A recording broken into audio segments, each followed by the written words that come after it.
Bienvenue dans cette nouvelle édition du Morning News. Voici les titres de l'actualité. Depuis son entrée en fonction en 2003, la Cour pénale internationale a ouvert 10 enquêtes dans 9 pays, dont 8 africains. Intellectuels, leaders politiques et sociétés civiles dénoncent un acharnement à gros plan dans ce journal. En République démocratique du Congo, les médecins ont obtenu gain de cause. Le paiement et la revalorisation de la prime de risque, principale revendication, sera augmentée de 57% en 2018. Et puis les hôteliers illégaux sous le coup d'un ultimatum au Togo. Ils ont jusqu'au 30 septembre 2017 pour déclarer leurs activités auprès des services ou administrations compétentes. La Cour pénale internationale s'acharne-t-elle sur l'Afrique? Cela ne fait aucun doute pour certains leaders politiques et membres de la société civile tchadienne qui appellent les dirigeants africains à se retirer du statut de Rome pour créer une juridiction africaine. Les détails dans ce reportage de Mahama Ramadan, notre correspondant au Tchad.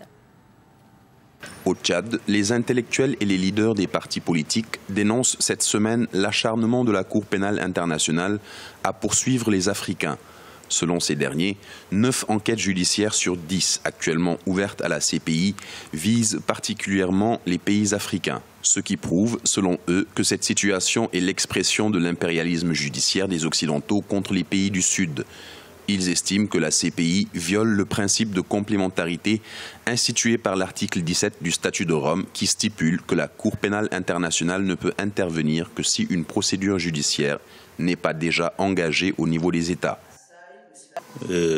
Nous sommes indépendants il y a plus d'une soixantaine d'années et ce n'est pas en ce moment qu'on doit encore nous amener à l'extérieur de notre continent pour être jugés que ces crimes qui ont été commis sont d'une telle gravité qu'on ne saurait passer sous silence. Mais il faut que la justice puisse se prononcer de manière équitable, que le droit soit dit. Des ressortissants de certains pays qui ne sont pas poursuivables et d'autres sont poursuivables.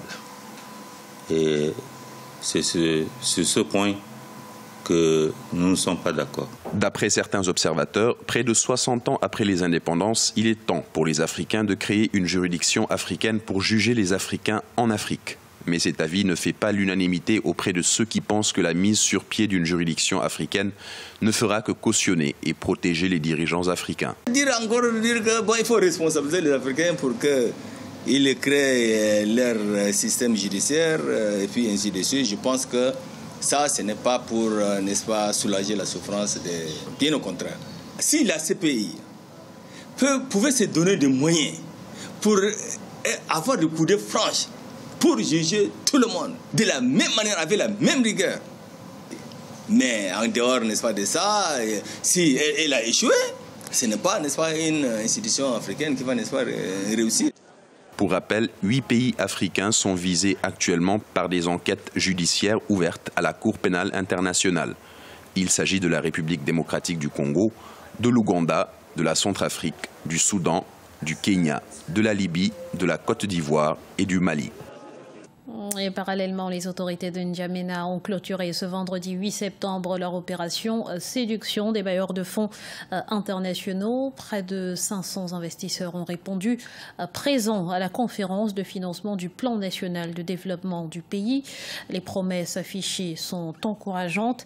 Les 300 projets promus ont en effet reçu de nombreux engagements et les institutions publiques ne sont pas en reste.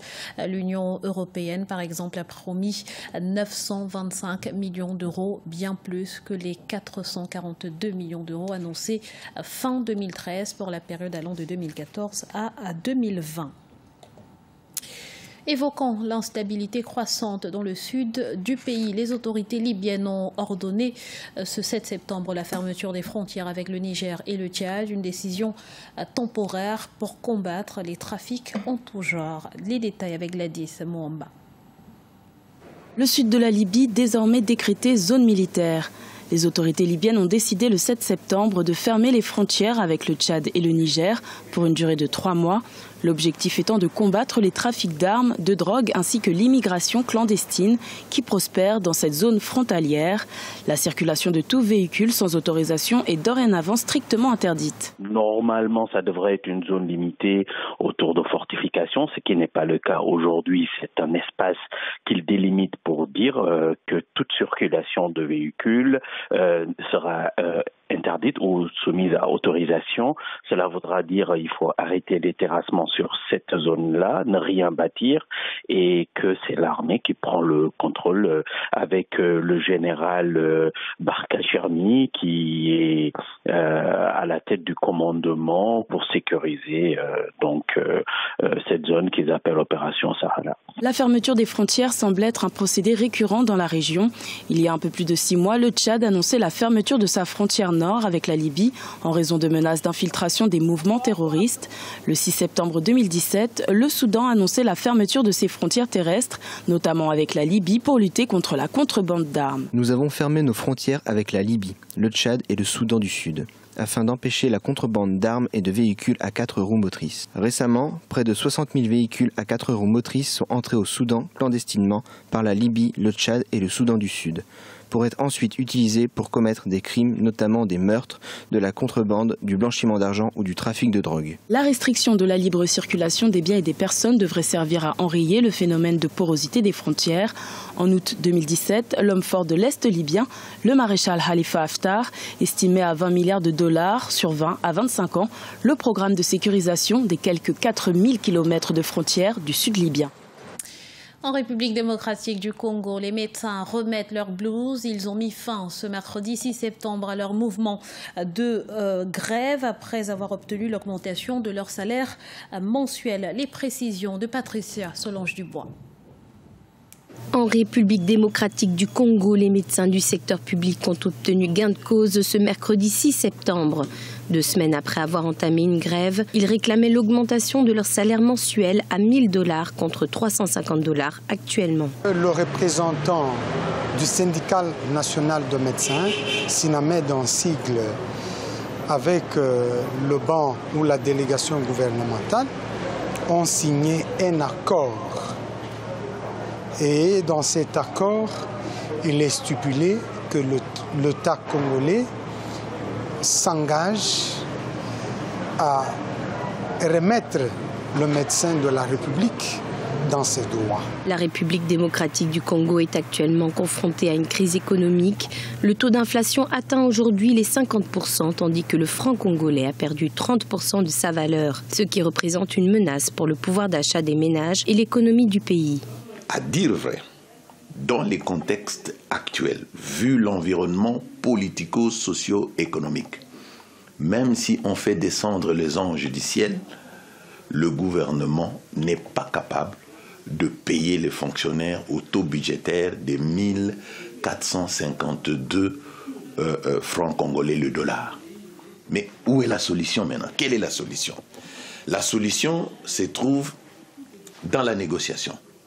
C'est-à-dire, le gouvernement doit bien expliquer la situation au niveau des fonctionnaires. Selon le principal syndicat des médecins du pays, le SINAMED, environ 35 000 médecins à travers le pays n'ont pas été payés au cours de l'année 2016. Le gouvernement a déclaré qu'il mettra en œuvre l'augmentation de salaire des médecins en janvier 2018. Les hôteliers illégaux rappelés à l'ordre au Togo, ces derniers n'ont plus que 3 semaines pour se mettre en règle, faute de quoi ils seront exposés à des sanctions. Il faut dire que cette activité clandestine représente un risque sécuritaire dans un contexte marqué par la menace terroriste. Explication avec Marie-Angèle Touré, commentée par Marcel Farbamarona.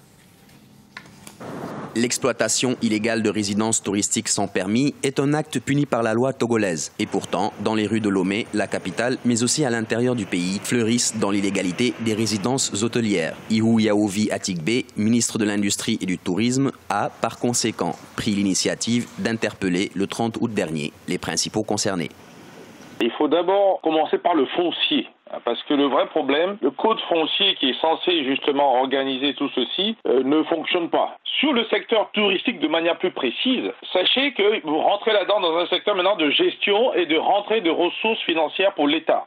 notamment le budget. Et donc, si ça peut rapporter de l'argent directement à l'État, l'État jouera son jeu officiellement. Si ça peut le rapporter de telle manière, ce sont plutôt les agents de l'État indélicats et donc corrompus qui veulent en bénéficier, vous comprenez bien que le système va continuer à marcher de manière plutôt illégale.